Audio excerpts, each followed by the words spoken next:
बेटा, मुझे उम्मीद है कि आप सभी अच्छे होंगे।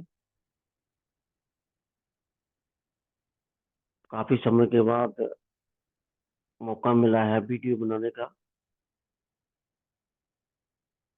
आपके सीबीएसई एग्जामिनेशन में बेटा दो तरह के, एक 19 नंबर 20 नंबर क्वेश्चन आते हैं, जिसमें असर्शन और रीजन, उसके बारे में क्वेश्चन होता है। अब पहले हमने बेसिकली समझा कि असर्शन किसे कहते हैं।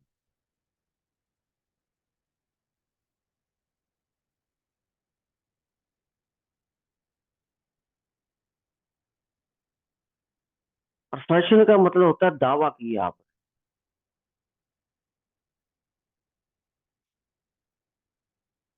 कि ये कंसेप्ट वही है जो मैं बोल रहा हूँ। अब उस दावे को जस्टिफाई करने के लिए रीजन भी साथ में लिखा होता है, कारण। इसमें चार ऑप्शन होती है आपके पास। पहले में बोथ सर्चन और रीजन नॉट ट्रू, और सर्चन को भी आपने पढ़ना है और रीजन को भी पढ़ना है। क्या वो मैथमेटिकली कंसेप्चुअल बेस से सही है या गलत है। जो आपने असर्शन में गिवन स्टेटमेंट है आपकी असर्शन में, क्या रीजन उससे रिलेटेड है। अगर रिलेटेड है तो होगा correct explanation of the assertion. अगर असर्शन में उसने कुछ लिखा है और रीजन में उसने कुछ लिखा है दोनों सही है, लेकिन वो उनका मेल नहीं खा रहा है, तो वो आएगा not correct explanation of the assertion. होंगे तो दोनों ट्रू हुई। तीसरे में कई बार असर्शन ट्रू होता है, रीजन फॉल्स होता है। चौथे में रीजन जो है वो ट्रू हो जाता है, असर्शन फॉल्स। अब इसको हम अपनी डेली लाइफ की एग्जांपल से समझते हैं।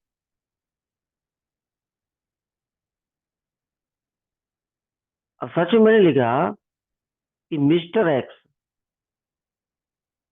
Is a father of Y.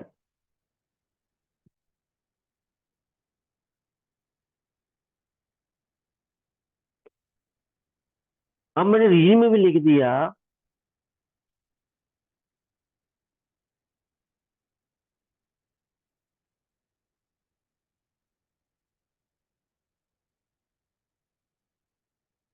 Z is son of mister x,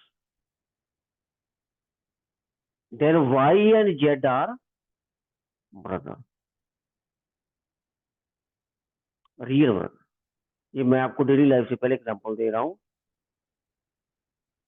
अब मान लो ऐसे आपको अब उसने कहा कि जो मिस्टर एक्स है वो वाई का फादर है। रीजन में क्या लिख दिया उसने कि जो जेड है वो एक्स का पुत्र है, और Y and Z are real brother है।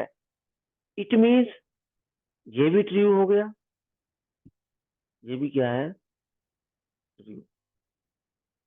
लेकिन वाई एंड जेड अब रियल ब्रदर है, तभी तो एक्स जो है वाई और जेड का फादर है। ये भी इसकी क्या हो गई, करेक्ट एक्सप्लेनेशन।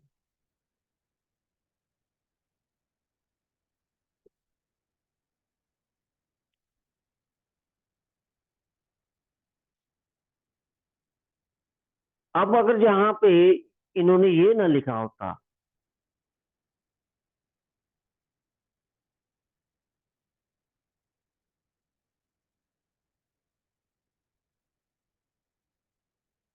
ये ऐसे दिया होता Mr X is father of Y and Z is a son of mister X, और साथ में ये ना लिखा होता कि Y and Z are real brother, तो है तो इन दोनों ट्रू हो सकते हैं, मिस्टर एक्स के दो बच्चे हो सकते हैं,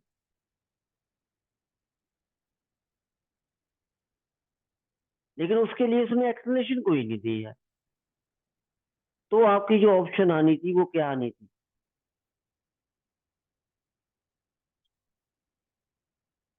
B, both assertion and reason are true, but reason is not the correct explanation of question A. ए के साथ उसका कोई रिलेशन नहीं है वाई के साथ जेड का, सिर्फ उसने कहा है, रियल वर्ड वाली कोई एक्सप्लेनेशन नहीं दी उसमें। तो जो आपको सेशन में होता है दावा करना, रीजन उसमें एक्सप्लेनेशन होती है। अब ये जो क्वेश्चंस होते हैं बेटा, जब तक आप अपने कंसेप्ट को, जो मैथमेटिकली आपका कंसेप्ट होता है किसी भी टॉपिक का, उसको आप डीपली स्टडी करते हो, छोटी छोटी बातें में ध्यान में रखते हो, तब जाके ये क्वेश्चन दो ही आते हैं, लेकिन इसका कोई हार्ड एंड फास्ट रूल नहीं है कि ये किस चैप्टर में से आएंगे, इसके लिए कोई प्री डिसीजन नहीं है। आप प्रीवियस ईयर के क्वेश्चन पेपर देख लीजिएगा, कहीं पॉलिनोमियल में से डाल दिया, कहीं सरफेस एरिया वॉल्यूम में से डाल दिया हुआ है, क्वेश्चन आपको दो ही है। अब इसकी हम कुछ एग्जांपल्स करते हैं।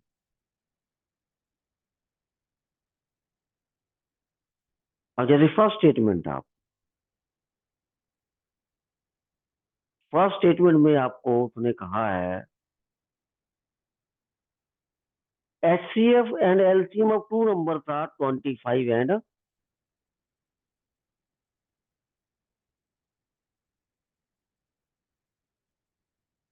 ये है।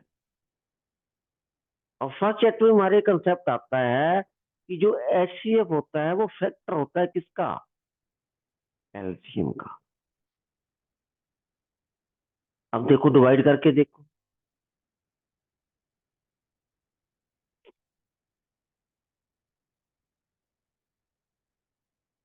अब ये एग्जैक्टली डिवाइड क्या हो रहा है?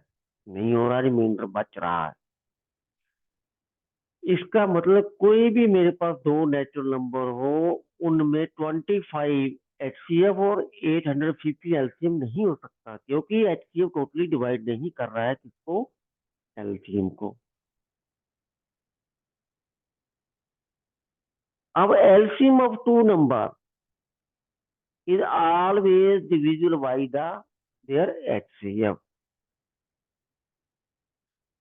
अब मेरे पास पहले वाला क्या हो गया? फॉल्स हो गया। दूसरे वाला क्या हो गया?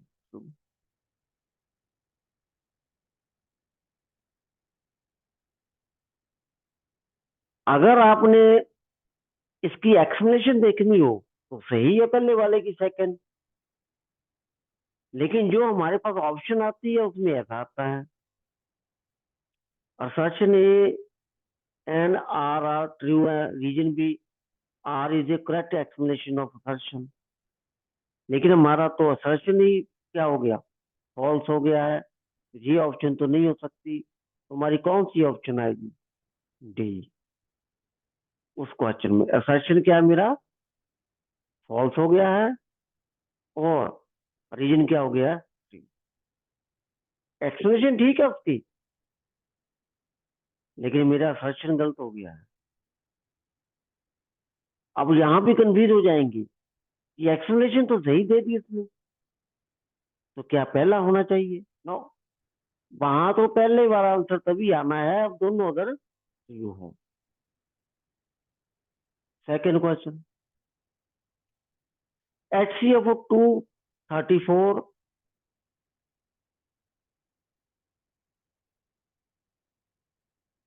47। अब दोनों क्या फैक्टर बनाओगे?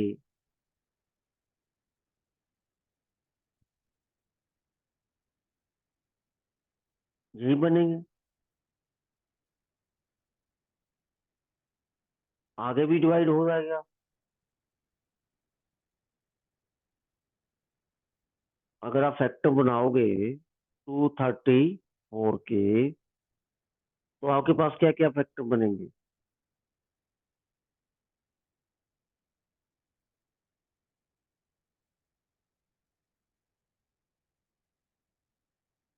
आगे किससे डिवाइड होगा ये?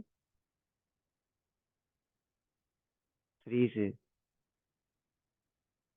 तो मेरे पास जो इसके फैक्टर बने हैं वो बने हैं 2 × 3 × 3 × 30, और इसके बने हैं 1 भी साथ में होगा, 1 × 47।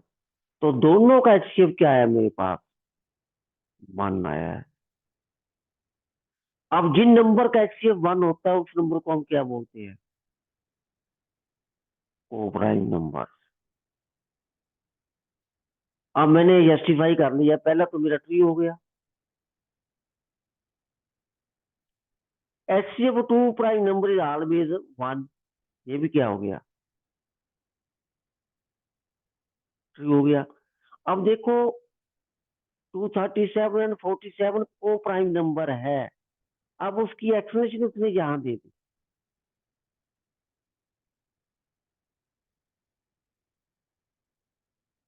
तो इसमें ऑप्शन क्या आएगा? assertion is true, reason is true, and reason is the correct explanation of a assertion, ये आएगा। assertion के साथ मेरा रीजन जो है रिलेटेड है, एक्सप्लेनेशन है। अब under to 11 is an irrational number, ये ट्रू है।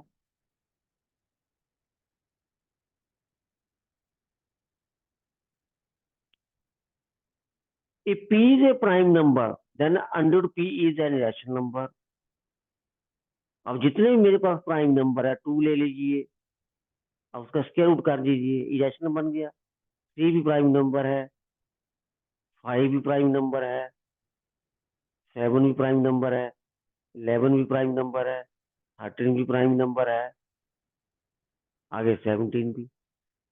अगर कोई भी प्राइम नंबर हो, अगर मैं उसका क्या कर दूं, स्क्वायर रूट कर दूं, तो वो क्या बन जाता है? इरेशनल। तो ये भी ट्रू है। अब ये पहले वाले की एक्सप्लेनेशन भी है।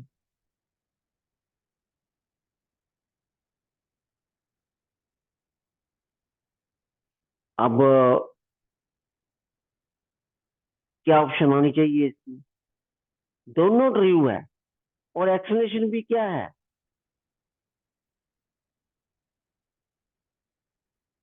असर्शन कीजिए, करेक्ट एक्सप्लेनेशन है। अब थर्ड स्टेटमेंट में HCF of 2 consecutive natural number. Natural number बेटा मेरे कहाँ से स्टार्ट होते हैं? 1 से। कॉन्जिक्यूटिव का मतलब होता है लगातार,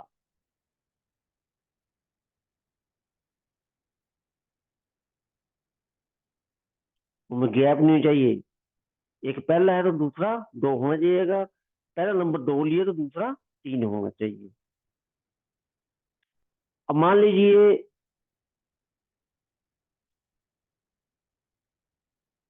पहला नंबर मैंने 2 लिया, दूसरा नंबर मैंने 3 लिया, तो दोनों में कौन फैक्टर 1 है? ये 1 ही आएगा। और पहला नंबर मैंने 4 लिया, दूसरा क्या लिया? 5 लिया, तो भी मेरे पास क्या आएगा? एचसीएफ क्या आएगा इनका? 1 आएगा। अगर पहला नंबर मैंने 5 लिए, शर्त यहाँ यही है, दोनों क्या होने चाहिए? कॉन्जिक्यूटिव। तो इसका मतलब कॉन्जिक्यूटिव जो मेरे पास नेचुरल नंबर है, उनका एचसीएफ हमेशा क्या होता है? 1 ही होता है। अब एचसीएफ ऑफ 2 को प्राइम नंबर इज 1। अब जितनी मैंने एग्जांपल दी है, ये 2 3 4 5 5 6 6 7, ये सभी क्या है? वो प्राइम पेयर है।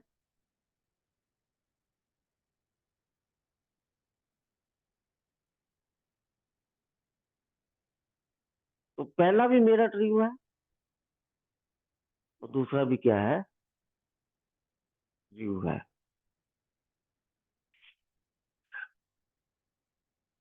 अब जो दूसरा रीजन दे रखा है उसने, वो क्या पहले वाले से मेल खाता है? उसने यहाँ कॉन्जिक्यूटिव लिखा है, नेचुरल कोप्राइम नंबर नहीं लिखा है, तो मेरी जो एक्सप्लेनेशन है वो पहले वाले से मेल नहीं खाती है। तो मैं क्या करूंगा, ये अलग स्टेटमेंट है, कोप्राइम की स्टेटमेंट है, ये कॉन्जिक्यूटिव की है, दोनों है ट्रू है, लेकिन जो आर है वो एक ही एक्सप्लेनेशन नहीं है। तो क्या आएगा मेरे पास, A and R true, but R is not correct explanation of the. अब कईयों ने क्या करना है, इसको जबरदस्ती जोड़ देना है, इसका ऑप्शन दे देना है करेक्ट एक्सप्लेनेशन। तो आपके लिए मैं असर्शन और रीजन में सेपरेटली हर चैप्टर के एक वीडियो आपके लिए बनाएंगे, उसको आपने ध्यान से देखना है। बेटा ये जो वीडियो है इसको शेयर भी किया करो, और लोगों का भी भला हो जाए। कई बच्चे इतने दूर दराज इलाके में बैठे होते हैं, उनके पास नेट फैसिलिटी तो है आजकल पूरे इंडिया में, लेकिन उनको कोचिंग देने वाला कोई नहीं होता। गांव में है, उनको घर का काम भी करना पड़ता है। तो आप ये वीडियो जरूर शेयर कर दिया करो, किसी दूर दराज के बैठे हुए बच्चे का भी भला हो जाए।